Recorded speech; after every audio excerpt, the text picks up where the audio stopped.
안녕하십니까. 토마토 투자클럽 이재필 전문가입니다. 자, 오늘 시장은 굉장히 핫하고 좋은 시장이었죠. 뭐 대형주, 중소형주 할 것 없이 전부 다 상당히 강한 모습이 나타났는데요. 자, 왜 이런 모습이 오늘 나타났는지, 그리고 또 향후에 뭐 그런 거를 시장을 하나하나 분석해 가면서 또 일주일치 전망까지 말씀드리는 시간 갖도록 하겠습니다. 먼저 큰 틀에서 시장부터 좀 짚어보고 넘어가겠습니다. 자, 오늘 시장은 코스피 시장 쪽이 뭐 37포인트 정도나 올랐어요. 자, 100분율로는 1.7% 정도 강력한 상승을 보여준 모습이었었고요. 코스닥 시장 역시 마찬가지로 뭐 코스피 시장보다는 약간 약했지만요. 9.6포인트, 1.3% 상승하면서 750포인트를 상향 돌파하는 아주 뭐 굉장히 강한 그런 시장이 나타났습니다. 선물 시장 또 마찬가지로 굉장히 강한 모습이었죠. 287.65포인트로 2.09%. 자, 선물 시장 뭐 한 5.9포인트, 6포인트 가까이 올라온 걸 좀 오랜만에 보는 것 같아요. 자, 종목별로도 마찬가지죠. 종목별로도 보시게 되면 상승 종목이 548개 종목이 상승했고요. 하락 종목은 288개 종목이 하락했습니다. 자, 뭐 코스닥 시장도 814개 종목이 올라오고 361개 종목이 하락하는 모습이었고요. 뭐 역시 이 종목별로도 상승 종목이 하락 종목 수보다 압도적으로 많은 그런 모습이었고요. 이 등락 비율도 마찬가지였죠. 아침에는 이 뭐 상승 종목이 하락 종목보다 약간 많은 그런 모습이었어요. 양쪽 시장 다. 하지만 시간이 지나면 지날수록 상승 종목이 늘어나고 하락 종목은 줄어들고 우리 투자자들한테 뭐 이상적인 그런 시장이 아니었나 싶은 생각이 듭니다. 자, 오늘 지수 상승의 경우에는 이 프로그램 매수가 좀 상당 부분 큰 부분을 차지했다라는 생각이 들고요. 자, 차익 쪽에서 210억 정도 순매수가 들어왔고, 자, 이 중요한 비차익 매수 쪽에서 한 1180억 정도가 순매수가 들어오면서 시장을 견인하는 그런 모습으로 나타났습니다. 자, 해외 시장 간략하게 좀 짚어보고 넘어가도록 하겠습니다. 자, 일본은 휴장이었죠. 뭐 일본은 지금 뭐 오늘부터 시작해서 일주일 내내 휴장입니다. 그러니까 일본 시장은 볼 필요가 없을 거고, 자, 중국 시장 보게 되면 뭐 한 0.77% 정도 하락하는 모습이었죠. 요즘 중국 시장 보면 참 장중에 되게 어지러워요. 오늘도 마찬가지로 조금 상승 출발했다가 하락 전환했다가 또 상승 반전했다가 하락 반전했다가 이런 모습을 몇 번 계속 왔다 갔다 하는 모습인데, 자, 뭐 그동안 우리 시장이 소외받는 만큼 중국 시장 쉴 때 우리 시장이 올라주니까 더 좀 기분이 좋은 것 같아요. 지난주에 좀 시장을 많이 괴롭혔던 원달러 환율 같은 경우는 오늘은 조금은 잠잠한 그런 모습이었죠. 자, 결국은 이 원달러 환율의 상승은 그런 부분이었다라고 보셔야 되겠죠. 뭐냐 하면, 자, 뭐 지난 주말에 미국 GDP 성장률이 3.2%가 나왔습니다. 1분기. 자, 그러면서 그런 부분들을 선반영했다라고 보셔야 될 것 같아요. 자, 미국 쪽에 GDP 성장률이 좋아지면 달러는 강세로 갈 것이다. 그리고 그 부분들을 선반영하면서 굉장히 좀 많이 올랐는데, 오늘은 조금 좀 이렇게 원화가 강세로 가면서 그 부분까지도 조금 상쇄시켜주는 그런 모습을 보여줬습니다. 자, 우리 차트를 보면서 지수 차트를 보면서 시장에 대해서 또 좀 흐름에 대해서 좀 살펴보도록 하겠습니다. 자, 오늘 흐름은 전혀 뭐 나무랄 데가 없는 그런 시장이었습니다. 오전장 그때까지만 하더라도 조금은 우려감이 약간은 있었어요. 자, 옆으로 이렇게 횡보하는 모습이었었는데, 자, 뭐 요거는 원달러 환율이 조금 진정이 되면서 뭐 단기간에 좀 너무 빠졌구나, 이제는 뭐 좀 반등 나올 때가 됐다, 그런 공감대가 형성되면서 오후장으로 가면 갈수록 굉장히 강한 모습이 나타났습니다. 자, 그런데 우리가 지수가 조금 빠질 때 계속 빠질까봐 그렇게 겁만 내서도 안 되고요. 또 올라갈 때 흥분만 해서도 안 되겠죠. 일봉 차트를 보면서 한번 다시 말씀드리도록 하겠습니다. 자, 지난주에 그런 말씀을 드렸었죠. 지난주 월요일 이 시간에 시장에 대한 경계심은 늦추지 마시고 종목별로 뭐 트레이딩 가능한 그런 시장이다라는 말씀을 드렸었는데요. 자, 지난주 계속해서 좀 밀리는 모습이었어요. 일주일 내내 좀 밀리는 모습이었는데, 자, 그렇죠. 일주일 내내 계속 좀 밀리는 모습이었습니다. 그런데 이 종목별로 이런 부분 같은 경우는 그런 거죠. 시장 전체적으로 이 큰 틀로 봤을 때는 지난주 같은 경우는 좀 이렇게 조정받을 수 있는 구간이었어요. 왜? 보시게 되면 좀 고점에서 저항을 받은 모습이었죠. 그러고 난 다음에 지금 이번 주 제가 지난주 월요일 날 명인대 복귀 시간에서는 뭐 시장에 대한 경계심을 늦추지 마십시오라는 말씀을 드렸고, 제가 요즘 좋은 게 뭐냐 하면요. 제가 목요일 날 배워야 산다를 진행하죠. 그러면서 시장에 대해서 그 배워야 산다를 하면서 좀 말씀드리는데, 목요일 날 배워야 산다에서는 시장에 대한 말씀을 드리면서 그런 말씀을 드렸죠. 자, 이거 주가가 빠지는 거 뭐 이거는 좀 조정을 받는 거고, 자, 20, 60선, 22평선 살아있죠. 62평선 살아있죠. 그렇다고 목요일 날 이걸 깬 그런 모습이었죠. 깼지만 그렇게 걱정하실 필요는 없다라는 말씀을 드리고, 반등 나오는 구간이 분명히 이번 주에는 나올 것이다라는 말씀을 드렸어요. 자, 근데 그 반등 나오는 구간을 보면서 자, 우리는 다음 시장을 생각해야 됩니다. 매일 그 시장 하루하루 시장 이런 것만 보고 일희일비하다가는 뭐 다른 TV를 보시는 그런 분들보다 그런 분들하고 별반 다를 게 없습니다. 우리 토마토 TV 시청자님들은 뭔가가 달라야 되겠죠. 자, 그래서 어떻게 보면 이번 주의 반등 같은 경우는 어느 정도 예견된 모습이다. 이렇게 보시면 되겠고요. 자, 다음은 코스닥 시장에 대해서 한번 살펴보도록 하겠습니다.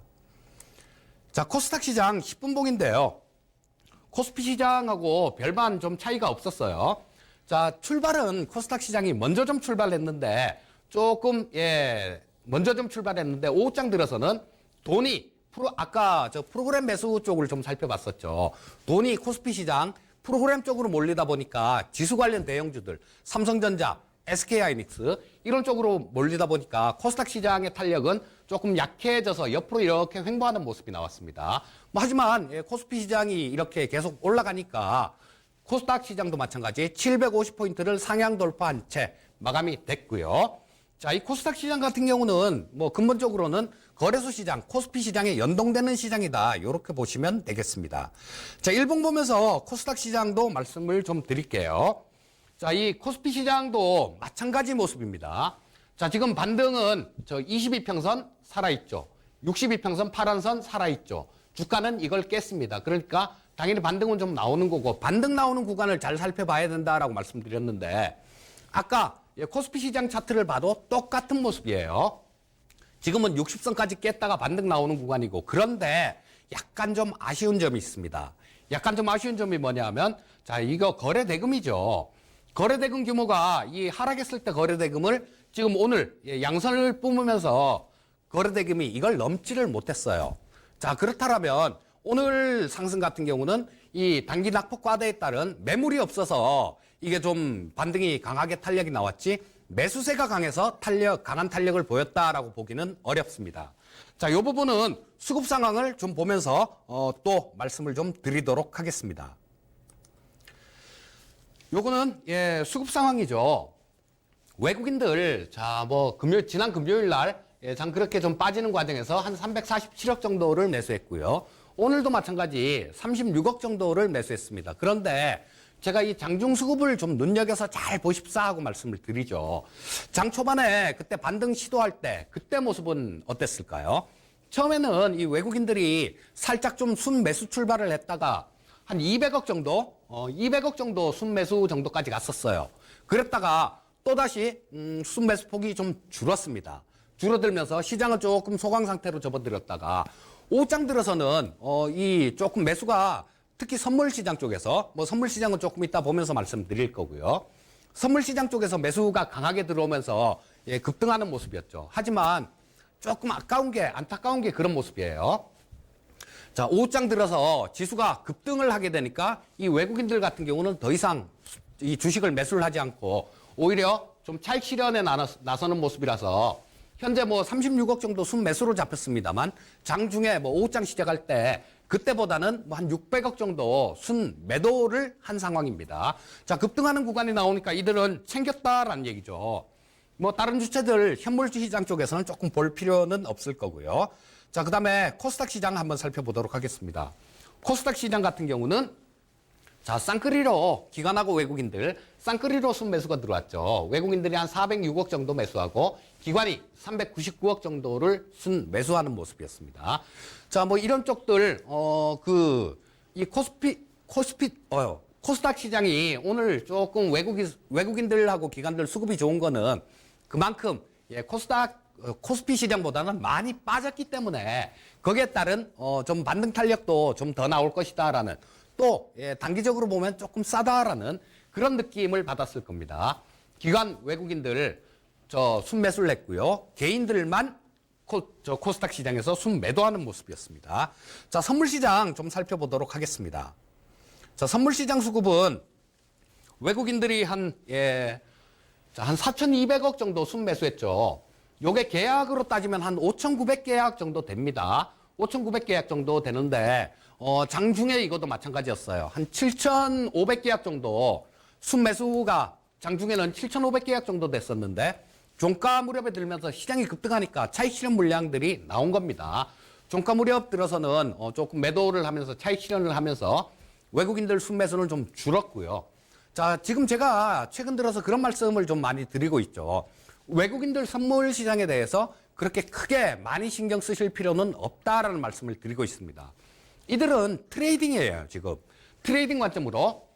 자, 이때도 7천억 정도, 만 계약 좀 넘죠. 그러면서 요거 다 합쳐서 한 5천 계약 정도 될 것 같아요. 한 3천 계약 정도 좀 넘게 되는 자, 그 정도일 것 같은데 자, 일단 매도를 쳤으니까 그리고 저 매도 쳤던 부분들 시장이 아침까지만 하더라도 그렇게 크게 오르지 못했는데 자, 그러니까 기술적 반등 정도 나올 수 있을 것 같으니까 이들은 청산한 물량이다. 이렇게 보시면 되겠고요. 자, 다음 옵션 시장 좀 살펴보도록 하겠습니다. 먼저 콜옵션인데요. 옵션 쪽도 수급이 굉장히 많이 장중에 굉장히 변화무쌍하게 바뀌었습니다. 자, 지금 개인들 포지션하고 기관하고 금융투자의 포지션이 극명하게 갈립니다. 개인들이 콜옵션 쪽에서 약 150억 정도 순매수했고요. 외국인들이 96억 정도를 순매도했습니다. 금융투자 41억 정도 순매도했죠. 자, 옵션 시장에서 콜옵션은 개인만 신나게 사고 기관과 외국인과 금융투자는 순매도하는 모습이었다. 이렇게 보시면 되겠고요. 자, 풋옵션 쪽 한번 보도록 할게요. 풋 쪽도 마찬가지입니다. 자, 이 개인 투자자들 같은 경우는 풋 18억 매도죠. 그런데 외국인들은 풋 쪽을 22억 순 매수를 했고요. 금융투자 역시 마찬가지 13억 정도 순 매수하는 모습이었습니다. 자, 그러면 정리를 하면 이 외국인하고 금융투자 같은 경우는 콜 매도, 풋 매수. 자, 이런 포지션이죠. 아래쪽으로 봤다라는 얘기입니다. 하지만 이들 같은 경우도 장 초반에는 이렇지 않았어요, 수급이. 장 초반에는 오히려 옵션 시장에서도 위쪽을 바라보는 그런 수급이 좀 나왔었는데요. 장 후반으로 접어들면서 본인들이 생각했던 거 이상으로 지수가 좀 더 올라오니까 이들 같은 경우는 발빠르게 정리하고 다른 쪽 반대 포지션으로 갈아타는 그런 모습이었습니다. 자, 누적 포지션, 옵션 쪽 누적 포지션 좀 보면서 말씀드리도록 하겠습니다. 참, 이 외국인들 같은 경우는 지난달도 그렇고 이번 달도 그렇고 옵션 시장에서는 굉장히 많이 좀 고생을 하고 있는 모습이에요. 자, 이 풋 매도 같은 경우는 주가가 올라가면 손해를 보는 그런 포지션이죠. 자, 이들은 계속 지난주에도 78억 누적 순매도에서 106억, 105억에서 자, 지난주 금요일도 주가가 그렇게 좀 빠지는 중간에 차익 실현을 좀 할 생각은 안 하고 계속 이 콜옵션, 콜 매도 포지션을 계속 늘렸죠. 자, 그래서 오늘 같은 경우는 엄청나게 콜 매도를 많이 쳤어요. 자, 226억 정도. 자, 그러면 이쪽에서는 손실 무지장 봤다는 얘기입니다, 외국인들. 자, 누적 매도가 지난주 금요일 날 130억 정도 누적 순 매도였죠. 자, 그런데 오늘 콜 285짜리 같은 거 지난주 금요일 날 종가가 10만 3천 원 정도 했어요. 그런데 오늘 38만 원에 끝났으니까 이쪽에서 신나게 손실을 보고 그러고 난 다음에 또 뭐 거의 좀 오기성 그런 건 것 같아요. 올라오니까 더 올라오나 보자 라고 생각하고 계속 콜옵션 매도 포지션을 늘리는 모습이에요. 반면에 금융투자 참 똑똑합니다. 정말 백년 묵은 여우처럼 그렇게 매매를 잘하고 있어요. 자, 지난주에 장이 계속 좀 이렇게 빠졌었죠. 빠지는 가운데 계속 콜옵션 매수 포지션을 늘려갑니다. 자, 지난주 금요일 날 장 빠질 때도 콜 매수 포지션을 또 늘려가면서 오늘 시장이 급등하니까 차익을 챙기는 모습이었죠. 자, 그래서 이런 부분들 같은 경우는 이 시장에서 옵션 시장에서만큼은 왕은 금융투자예요. 외국인들보다 이 금융투자 쪽이 옵션 매매는 훨씬 잘합니다. 그리고 이 옵션 쪽에서는 이 외국인들 이 금융투자 쪽 수급이 외국인들뿐만 아니라 이 증권회사 상품 매매하는 그분들뿐만 아니라 외국인들 수급도 일부 여기에 포함이 돼 있습니다. 자, 풋 쪽을 보게 되면 자, 이런 모습이죠. 풋옵션 쪽 같은 경우는 자, 외국인들 계속 좀 트레이딩을 했어요. 자, 여기서는 어떻게 됐습니까? 자, 풋 83억 정도 순매수를 했는데 자, 뭐 이때 지난주 금요일 날 장 빠질 때 그때 좀 매도를 해서 챙기는 모습이었어요. 자, 그래서 저쪽 콜옵션 쪽에서 조금 손실을 봤던 부분들 이 풋옵션 쪽에서는 조금 챙기면서 이익을 챙긴 모습이었었고요. 자, 오늘 같은 경우는 자, 여기 저 풋 쪽을 매수를 하면서 아래쪽 방향 그러니까 뭐 저 200억 넘게 콜 매도를 쳐놨고요. 지금 저 풋 쪽에서도 마찬가지 풋 55억을 순매수했으니까 아랫방향으로 베팅을 하고 있는 그런 모습입니다. 자, 금융투자 같은 경우는 굉장히 약아요. 굉장히 얕게 자랍니다. 여기서 지난주 자 이때죠. 지난주 수요일까지 풋 매수 포지션이 상당히 좀 많았었어요. 그런데 지난주 주반에 장이 많이 빠지니까 이쪽에서 차익이 막 생기기 시작하죠. 그러니까 챙기고 그러다가 오늘 시장이 급등하니까 다시 좀 채워 넣는 그런 모습이었습니다. 자, 금융투자 같은 경우도 마찬가지죠. 자, 지금 뭐 이들 같은 경우는 짧은 매매, 어떤 만기 전까지는 특별한 그런 방향성은 없다라는 그런 쪽의 베팅을 하고 있는 모습입니다. 자, 다음은 특징 업종을 좀 한번 살펴보도록 하겠습니다. 자, 특징 업종은 비메모리 반도체 쪽을 조금 보셔야 될 텐데요. 자, 비메모리 쪽은 내일 며칠 전부터 그런 얘기가 있었죠. 삼성에서 133조를 투자하겠다 이런 얘기를 했었는데 또 내일입니다. 내일 삼성 이재용 부회장이 그 비전을 발표하겠다. 그리고 거기에 맞춰서 그 날짜에 맞춰서 정부는 육성 정책을 발표를 하겠다. 이런 얘기를 하면서 상당히 좀 강한 모습이 나오고 있는데요. 자, 이 어버 반도체 같은 경우는 대표적인 MCU 칩을 만드는 회사죠. MCU 칩이라는 건 마이크로 컨트롤러 유닛이라 그래서 어떤 가전제품이나 뭐 정확하게 얘기하면 가전제품 같은 데 들어가는 8비트 칩을 좀 주로 생산하는 그런 기업이에요. 근데 이게 단가는 그렇게 안 비쌉니다. 뭐 1달러도 안 해요. 8비트 칩 하나에. 그런데 워낙 많은 장을 이렇게 좀 납품을 하고 뭐 거래처도 한 500군데 되죠. 그래서 이런 것들이 좀 급등하고 있는 모습인데 자, 내일 좀 이렇게 이 종목이 특징이 있어요. 자, 뭐 이 어버반도체 같은 경우 매매하시는 분들도 많으실 테니까 얘 같은 경우는 장중에 급등을 하게 되면 꼭 윗꼬리를 답니다. 윗꼬리를 꼭 이렇게 나니까 이거는 어떤 결론이 나옵니까? 장중에 많이 올랐을 때 쫓아가면 물린다라는 결론이 나와요. 그렇기 때문에 매매를 하실 분들 같은 경우는 트레이딩 관점에서 매매를 하시는 게 좋겠고요. 장중에 급등을 했을 때는 일단 한번 던져주고 뭐 그렇게 트레이딩 관점 이게 좋겠다라는 생각이 들고 자, 근데 비메모리 반도체 쪽 다들 너무 올랐잖아. 다른 거 없을까라고 보시는 분들도 계시다라면 이런 것들을 볼 수 있을 거예요. TCK인데 자, 뭐 요거는 시크링이라는 저 탄화규소 링을 생산하는 회사인데요. 물건 없어서 못 팝니다. 미국 쪽에서도 마찬가지 이 재료 자체가 틀려요. 기존에 탄화규소 링이 뭐 하는 거냐 하면 저 반도체 생산 공정에서 식각 공정이라는 게 있어요. 이게 불필요한 부분을 깎아내는 그런 공정을 얘기하는데 습식 식각이 있고 건식 식각이 있는데 습식 같은 경우는 뭐 화학물 이런 걸로 깎아내는 걸 얘기하고요. 건식 식각은 프라즈마를 이래 쪼여갖고 이렇게 강하게 쪼여서 제거를 합니다. 근데 이 웨이퍼를 좀 지지하는 그 힘이 기존의 실리콘 기반으로 하던 부분보다 훨씬 더 강해요. 이 실리콘을 지지하는 그런 건데 내구성이 강하다라는 얘기죠. 자, 근데 이걸 뭘로 만드느냐? 고순도 흑연으로 만듭니다. 자, 만드는 기술력도 엄청나게 좀 차이가 나는데요. 이 고순도 흑연은 아무나 구할 수가 없어요. 고순도 흑연은 지금 일본에서 좀 생산을 하는데 일본에서도 한 5개 업체 정도밖에 생산을 하지 않습니다. 자, 근데 이 TCK 같은 경우는 어떻게 해서 그걸 구할 수 있냐 하면 최대 주주가 일본 도카이 카본이에요. 그래서 토카이 카본에서 그 고순도 흑연을 생산하기 때문에 원료를 수급하기가 굉장히 쉽죠. 자, 그리고 2대 주주는 우리나라 K시텍입니다.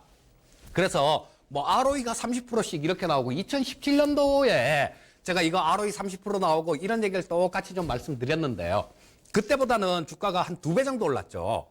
2배 정도 올랐는데 자, 이런 부분들은 지금 현재 상태에서도 성장성은 계속 이어져 가고 있는 모습입니다. 자, 그래서 조금 옆으로 이렇게 움직일 때, 요럴 때 조금 트레이딩 관점 요렇게 접근해 보시면 좋겠다라는 생각이 들고요. 자, 특징 업종 하나 말씀드리겠습니다. 자, 특징 종목이요. 자, 와이소를 좀 볼 텐데 이것도 시청자님들 어디서 많이 보시던 종목 아닙니까? 덱스터 같은 경우는 그 전에 계속 좀 말씀을 드렸는데 이게 얼마 전에 상한가를 치고 막 갔었죠. 그래서 주식을 많이 올랐을 때 쫓아가는 그런 매매보다는 좀 안정됐을 때 밑에서 잡아서 위로 갈 때까지 기다리는 전략이 좋습니다. 이 와이솔 같은 경우도 15,000원대 그리고 16,000원 초반 이때 좀 많이 말씀을 드렸던 종목이에요. 제가 이 시간을 통해서도 말씀을 좀 드렸죠. 자, 이건 뭘 하는 회사냐면 소필터라는 걸 만드는 회사입니다. 소필터는 이 휴대폰에서 신호 여과기 역할을 하는 건데요. 자, 불필요한 신호를 걸러내는 그런 역할을 합니다. 3G 폰에서는 30개 정도 들어가고요. 4G 폰에서는 40개 정도 들어갑니다. 그리고 5G 휴대폰에서는 55개 정도가 들어가요. 이 사양이 높아지면 높아질수록 굉장히 더 늘어난다는 거죠. 1분기 실적 같은 경우는 별 볼 일 없을 것 같아요. 뭐 60억대 중반 정도 영업이익이 그 정도 나올 것 같은데 뭐 작년 4분기 때 그 정도 나왔었죠. 그런데 그런 부분들은 벌써 주가에 다 알고 있는 상황이기 때문에 그렇게 크게 문제될 건 없다라는 생각이 들고요. 자, 지금 이제는 우리 4G 폰 말고 휴대폰을 새로 구입하시는 분들 4G 휴대폰을 사시겠습니까? 아니면 5G 휴대폰을 사시겠어요? 당연히 5G 휴대폰을 살 겁니다. 그 소필터의 사용량이 굉장히 늘어날 거예요. 이 통신 장비 업종들 같은 경우도 수혜 정도를 봐가면서 투자를 해야 됩니다. 이 5G 같은 경우는 직진성이 강하기 때문에 소형 중계기들 이런 것들이 많이 필요하기 때문에 인와이어리스들 같은 것들 이런 것들이 먼저 갔고 그 다음에는 오이솔루션 이런 게 또 움직였습니다. 그 다음에 움직일 것들은 이런 것들이에요. 그래서 매수해서 그냥 좀 묻어두신다라면 한 2, 3년 정도 이렇게 묻어두신다라면 굉장히 좋은 결과를 볼 수 있을 것이다 라고 말씀드리고 싶고요. 자, 일단 뭐 그러면 시장에 대해서 또 말씀을 드려야 되겠죠. 코스피 일봉입니다. 말씀드렸듯이 지금 아까 옵션 수급 상황에서 좀 우리가 살펴봤었죠. 오늘 굉장히 좀 강한 그런 시장이 나타났음에도 불구하고 이 기관이나 금융투자나 외국인 같은 경우는 아랫방향 포지션을 막 취했다라는 거예요. 그리고 자, 이 상승시 거래대금이 하락시 거래대금을 넘어서지 못하는 모습입니다. 그렇다면 지금 강하게 올라온 거 이런 부분들 같은 경우는 기술적 반등일 가능성이 높다라고 보셔야 될 거고요. 또 내일 시장 같은 경우는 조금 눈치 보는 그런 시장일 것 같아요. 왜? 자, 모레는 우리나라는 근로자의 날로 휴장이죠. 그리고 내일 저녁부터 FOMC 회의가 있습니다. 자, 그렇기 때문에 조금 시장을 좀 너무 급하게 좀 덤비지는 마시고요. 변동성은 굉장히 좀 나올 수 있는 그런 시장이에요. 다음 주면 옵션 만기가 됩니다. 그런데 이틀이나 빠지죠. 내일 모레 그리고 그 다음 주 월요일 이틀이나 빠지기 때문에 얼마 지금 남지 않았기 때문에 자, 변동성이 굉장히 좀 증가할 걸로 보고 있습니다. 자, 오늘은 뭐 요 정도까지 말씀드리고요. 자, 저는 이따가 야인 시대 때 또 뵙도록 하겠습니다. 시청해 주셔서 감사합니다.